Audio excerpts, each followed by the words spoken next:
on the edge of the Arabian Sea, where waves carry whispers from 1,000 years, stands a place where myth and stone are woven together. Murdeshwar.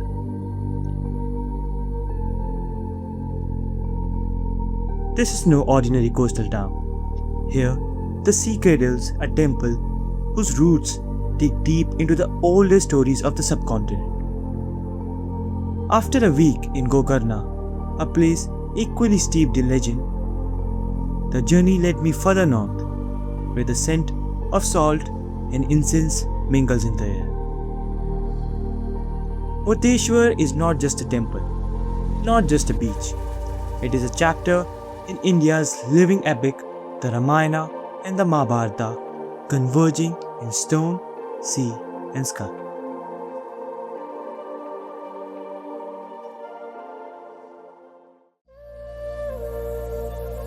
Every sacred place begins with a story, and Murdeshwar's story begins not here, but far to the south in the kingdom of Lanka.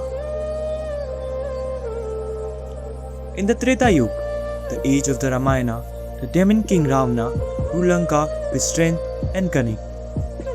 Yet even the mightiest seek more power, and Ravana desired the Atma Linga, the soul of Lord Shiva himself. Possessing it would make him invincible. Ravana left his golden city and journeyed north, crossing forests, rivers, and mountains. On the Himalayas' snowy slopes, he began his penance. For 1,000 years, he stood in meditation, his mind fixed only on Shiva. To prove his devotion, he performed acts of austerity so extreme they shook the heavens. Finally, Lord Shiva appeared before him. "What do you seek, Ravana?" Shiva asked. "The Atma Linga, O Mahadeva," came the answer. Pleased by his devotion, Shiva granted his wish, but with a warning. The Atma Linga must never touch the ground until it reaches Lanka. If it does, it will remain fixed at the spot forever. And so, with the glowing Atma Linga in his hands, Ravana began his journey home. But the gods feared what would happen if the king of demons became unstoppable. They turned to Lord Vishnu for guidance. Vishnu devised a plan, one that would require the cleverness of Lord Ganesha. As Ravana reached the coast near present-day Gokarna, Vishnu dimmed the light of the sun, making it appear as though evening had come.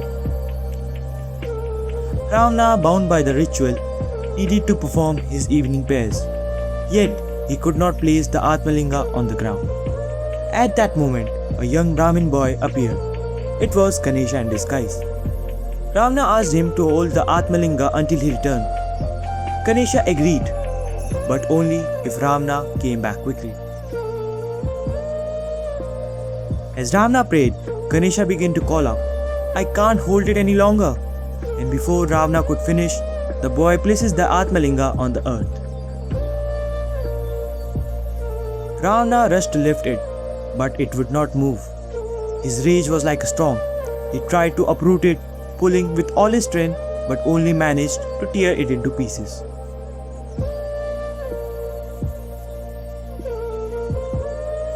The male Linga remained at Gokarna. Other fragments flew to different places: Sajeshwar, Gunavanteshwar, Dhareshwar, and one piece landed here in Murdeshwar.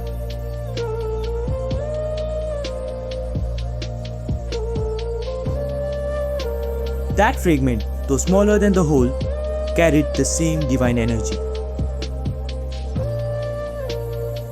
The people of this coast enshrined it, building a temple around it.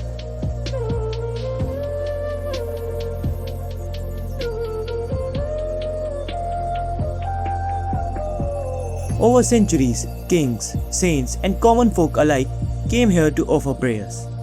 And so the name Murdeshwara, Lord of the Peace, was born. Even today, pilgrims believe that the sanctity of Murdeshwar is inseparable from Gokarna. The two are bound not just by geography but by legend. The temple that now defines Murdeshwar is not just ancient memory. It is a blend of timeless devotion and modern vision. The 20-story Raja Gopuram, standing 249 feet tall, is among the tallest in the world.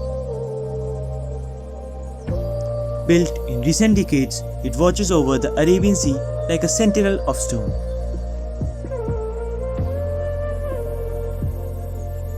Behind it, Lord Shiva himself gazes out to the horizon, a colossal statue 123 feet high, the second tallest of its kind on the planet.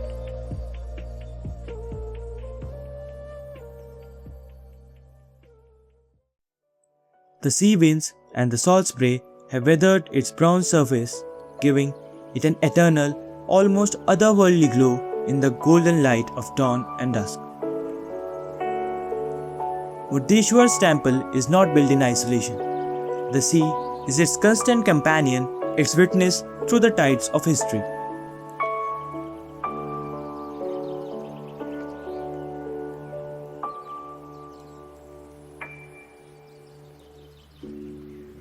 Fishermen launched their wooden boats from these shores just as their ancestors did centuries ago. Pilgrims arrive by road, by train, but also by boat. For the sea, it is a part of the pilgrimage itself.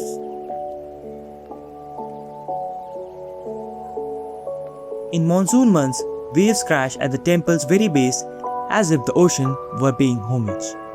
In calmer seasons, the water turns turquoise, mirroring the blue throat of the deity whose story gives this coast a sanctity.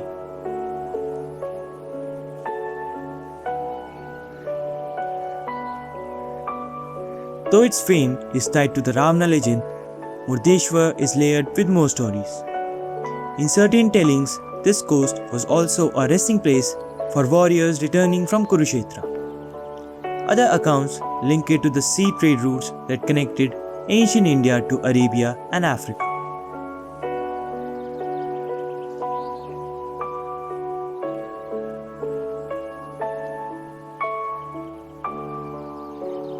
Its location made it a confluence of cultures.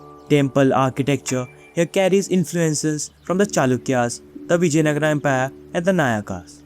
Each ruler left their mark in carvings, in inscriptions, in the very stones that rise above the tide.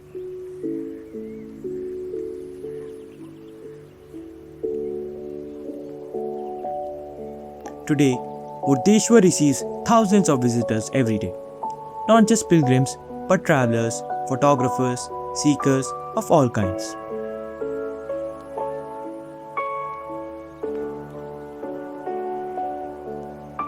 For some, it is a place to fulfill vows and perform rituals.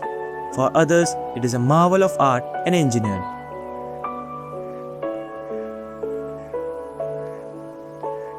The sound of temple bells merges with the clicking of cameras. Ancient chants mix with the hum of tourist buses. And yet, when you stand here at the sunrise, the mist over the sea, the salt in the air, you can still feel the world slow down as if time itself bows to the stories this place carries.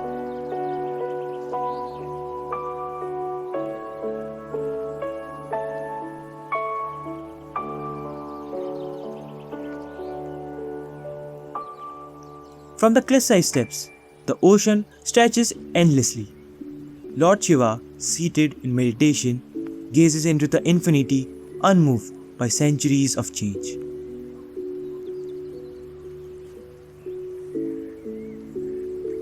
Murdeshwar is not just a monument to faith. It is a reminder that stories like tides return again and again, reshaping the shore but never erasing it. Long after we leave, the sea will sing to these stones, and the Lord of the Fragment will still keep his vigil.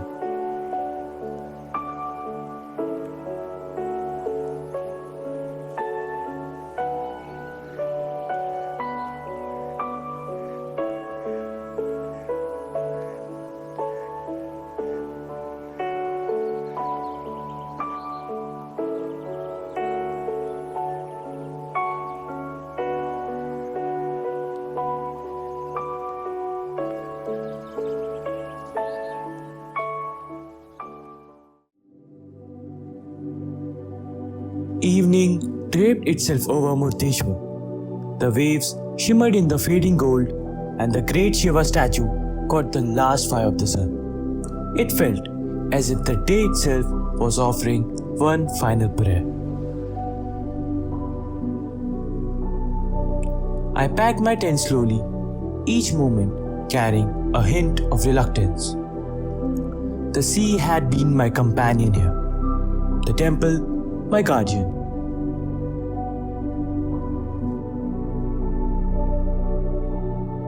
But the road was calling again. Ahead lies Udupi, a town where devotion takes a different form, where temple corridors echo not with legends of Ravana and Shiva, but with the teachings of Madhavacharya and the simple yet profound offering of Udupi Krishna. One story ends here on the shore, another awaits a little further south, and the road, as always, becomes the bridge between the two.